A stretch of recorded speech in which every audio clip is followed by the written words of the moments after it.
চট্টগ্রামের লালখান বাজার মোড়ে একটি বাস থেকে নামার সময় আরেকটি বাসের চাপায় রিয়া মজুমদার নামের ২৪ বছর বয়সী এক নারী নিহত হয়েছেন।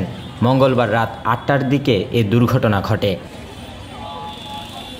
ঘটনার প্রত্যক্ষদর্শী ফরিদ খন্দকার জানান, সীতাকুণ্ড থেকে ছেড়ে আসা একটি ৭ নম্বর বাস থেকে লালখান বাজার মোড়ে নামতে গিয়ে রিয়া মজুমদার পড়ে যান। এ সময় পিছন থেকে আসা দ্রুতগতির একটি ২ নম্বর বাস তাকে চাপা দিলে ঘটনাস্থলেই তার মৃত্যু হয়। নিহত Riya Majumdar gold sands group নামে একটি রিয়েল এস্টেট কোম্পানিতে চাকরি করতেন বলে জানা গেছে। উনি আমার কলিগ হয়, উনি গোল্ড স্যান্ডস কোম্পানিতে জব করে, আর আমাদের অফিস ছুটির পরে 7:30টার দিকে উনি বাসে যাচ্ছিল, এখানটায় নামছে।